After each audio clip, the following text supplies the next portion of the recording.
Quand j'ai ouvert les mails d'Audrey, j'ai eu un petit sourire. Pas parce que sa situation est drôle, bien au contraire. Mais parce que ce qu'elle m'a écrit, j'aurais pu l'écrire moi-même à la fin de ma première vie. Et aussi parce que depuis 2020, j'ai lu ce genre de messages des dizaines, voire des centaines de fois. L'histoire d'Audrey, c'est celle de beaucoup de personnes brillantes, sensibles, qui ont coché toutes les cases. Un mariage, des enfants, une belle carrière, un salaire confortable. Bref, la vie parfaite sur le papier. Et pourtant, à l'intérieur, elles se sentent vides, éteintes, comme si la flamme s'était consumée en silence. J'ai répondu à Audrey, mais elle n'est jamais revenue vers moi. Alors aujourd'hui, en partageant son message, que j'ai bien sûr épuré, j'ai deux intentions. D'abord, l'espoir qu'Audrey, si tu écoutes cet épisode, tu tombes dessus et que tu me fasses signe. Ensuite, l'envie de t'aider, toi qui m'écoutes dans ton smartphone, à travers les clés que j'aurais aimé lui transmettre. Promis, si tu restes jusqu'à la fin de l'épisode, tu feras encore un pas de plus vers cette vie riche, épanouie, excitante et pleine de sens que tu mérites. Et si cette année, tu transformais ta vie? Bienvenue sur la saison 7 de Dépasse-toi. Je suis Sylvain Viens et depuis 2019, j'aide les personnes brillantes et sensibles à se reconnecter à elles-mêmes et se créer une vie épanouie. Tous les mardis, je te partage des histoires vraies et des prises de conscience inspirantes pour illuminer ton quotidien. Si tu veux aller plus vite, reçois tous les jeudis une dose d'énergie par écrit en t'abonnant à mon courrier privé sur sylvainviens.com. Installe-toi confortablement, l'épisode commence tout de suite.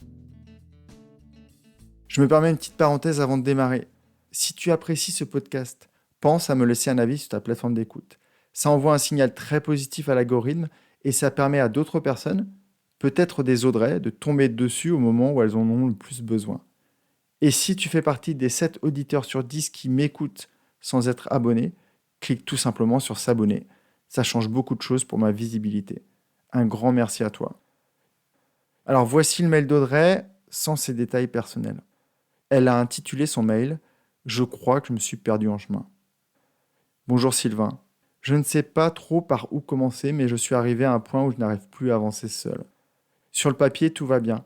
Un poste stable, un mari assez présent, un enfant et un ado sage, un cercle amical présent mais pas très en forme.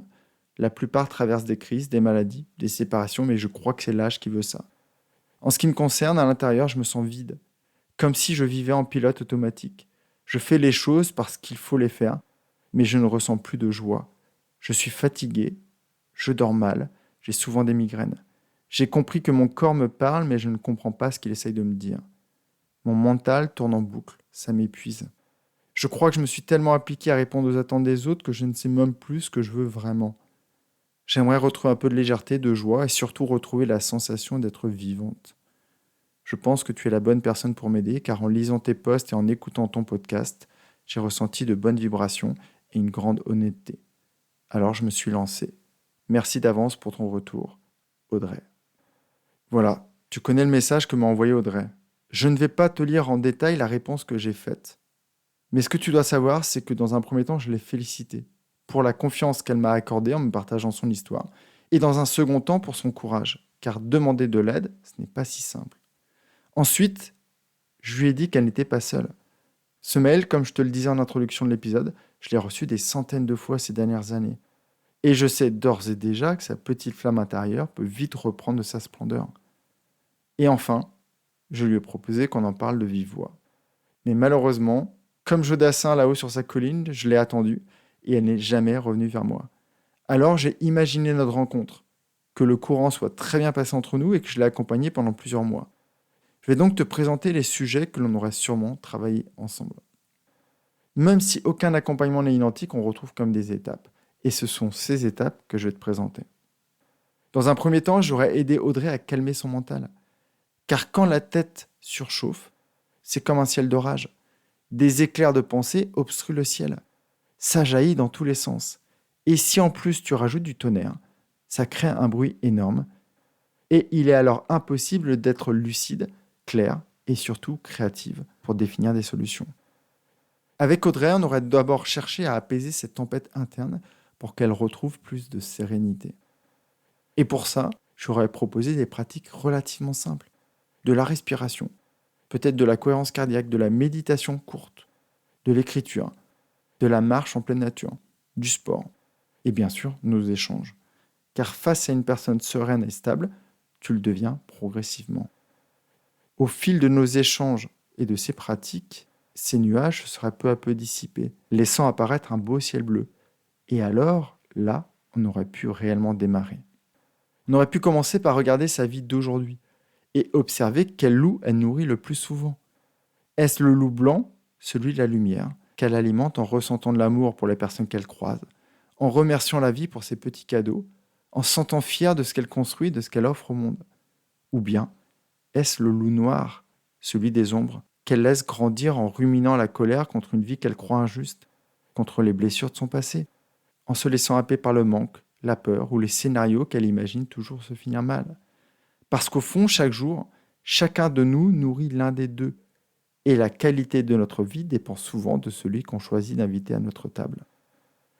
Durant l'accompagnement, j'aime bien partager des idées de routine à mes clients, car commencer sa journée avec de la visualisation ou une connexion à l'amour, et la finir par la respiration et la gratitude, ça fait le plus grand bien. Peut-être que tu dis, moi je n'ai pas le temps, mais c'est rarement vrai.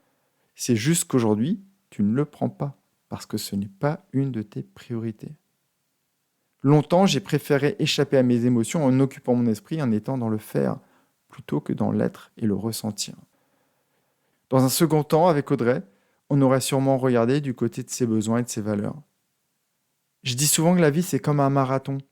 Et beaucoup de personnes, comme Audrey, le courent en laissant des choses essentielles au bord du chemin. La légèreté, le jeu, l'insouciance, les passions, la liberté. Et peut-être l'honnêteté, parce qu'en lisant le message d'Audrey, je me rends compte que c'est une de ses valeurs. Beaucoup croient que devenir adulte et vieillir, ça doit être pénible. Et non, ça n'a pas à l'être. Au moment du mariage, elle a peut-être laissé un peu de spontanéité de côté pour devenir la femme parfaite. En devenant maman, elle a sûrement déposé un peu, voire beaucoup de sa liberté, et l'a remplacée par une grosse charge mentale. En grimpant dans les étages de son entreprise, elle a oublié ses rêves, ceux qui la portaient plus jeune. Et elle les a remplacés par des projets et des dossiers qui répondent aux rêves d'un autre. Avec elle, on aurait fait ce chemin pour ramasser ses bagages et les réintégrer dans sa vie. Une fois que notre relation était bien établie, on aurait sûrement plongé dans la profondeur de son histoire. Je lui aurais sûrement proposé d'aller dialoguer avec la petite Audrey, enfant. On aurait ainsi compris ce qu'elle a vécu, l'histoire qu'elle se raconte, ce qu'elle a enregistré dans son enfance au contact de son papa, de sa maman, et peut-être de ses amis sur la cour d'école.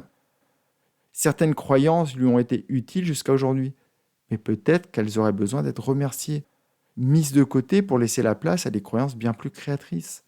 Je suis en sécurité, je mérite l'amour, j'ai le droit de ne pas être gentil, je peux ne pas faire d'efforts.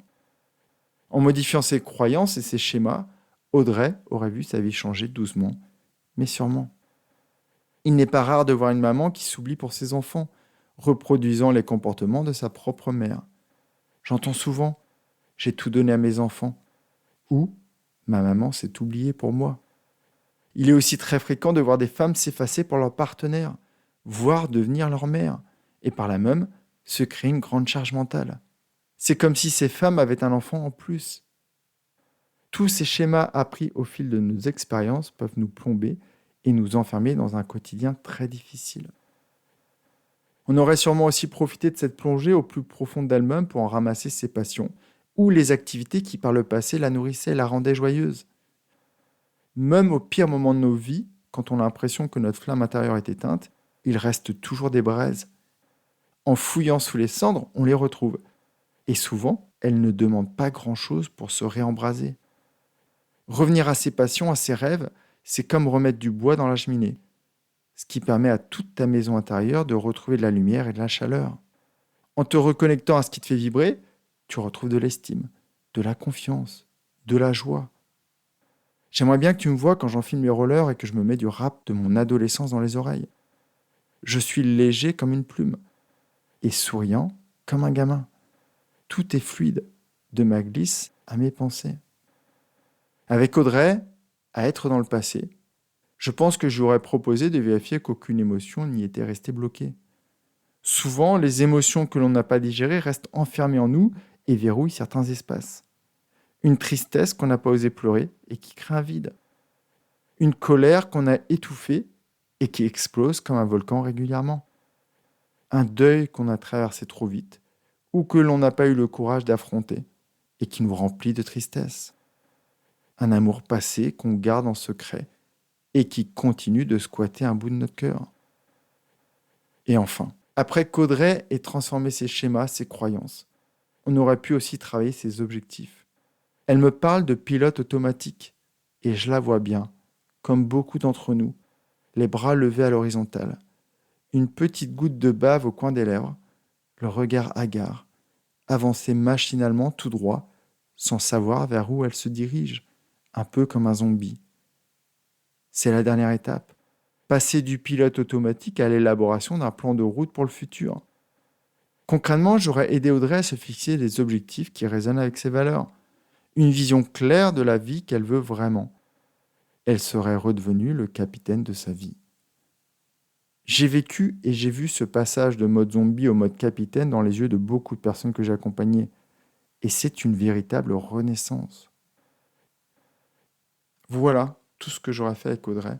Et voilà ce qui lui aurait permis de rallumer sa flamme intérieure et de continuer à avancer vers une vie beaucoup plus vivante. Pour finir cet épisode, je me suis amusé à imaginer ce qu'Audrey aurait pu m'écrire après son accompagnement. Je n'ai pas eu beaucoup à me creuser la tête. Je me suis inspiré des retours que je reçois régulièrement. Bonjour Sylvain, je voulais prendre le temps de t'écrire parce que ces derniers mois avec toi ont été une véritable transformation. Quand je suis arrivé, j'étais fatigué, vidé, coupé de mes émotions, désespéré. Je me sentais comme un robot. Au fil de nos échanges, j'ai appris à ralentir, à écouter mon corps, à accueillir mes émotions au lieu de les fuir, et surtout à choisir. J'ai remplacé le « il faut » par « j'ai envie ». J'ai aussi découvert que je n'avais pas besoin d'être parfaite pour être aimée. Quelle liberté! Aujourd'hui, je me sens plus alignée, plus légère, plus belle. J'ai retrouvé des moments de joie simples, une confiance en moi plus profonde et surtout, la sensation d'être à nouveau aux commandes de ma vie. Merci pour ton écoute, ta présence en coulisses et tes outils. Ils vont continuer de m'accompagner longtemps et je sais qu'ils profiteront aussi à mes enfants. Il n'est pas exclu que je revienne vers toi pour une prochaine étape, une fois que mes petits auront quitté le nid. Encore merci avec toute ma gratitude, Audrey. J'espère que cet épisode t'aura donné beaucoup d'espoir si tu es dans le cas d'Audrey. Il existe une multitude de solutions quand on a l'impression de passer à côté de sa vie. Tout commence par une prise de conscience, le désir de ne pas avoir de regrets et surtout l'envie de profiter pleinement de sa vie. Alors prends un moment pour regarder ta propre situation, pour questionner ton quotidien et pour imaginer la vie dont tu rêves. Et si tu t'es reconnu dans la lettre d'Audrey, fais comme elle. Écris-moi, raconte-moi ce que tu traverses et on regardera ensemble comment combler le gap entre ce que tu vis et ce que tu as envie de vivre. Prends bien soin de toi, je te retrouve jeudi dans mon courrier. Merci d'avoir écouté jusqu'ici et si cet épisode t'a parlé, il parlera sûrement à quelqu'un que tu aimes, alors pense à le lui partager tout de suite. Un simple message peut parfois transformer une vie. Et si ce n'est pas encore fait, laisse-moi une note sur ta plateforme d'écoute et abonne-toi au podcast pour ne rien rater. Prends vraiment bien soin de toi, passe une magnifique journée. Bye bye.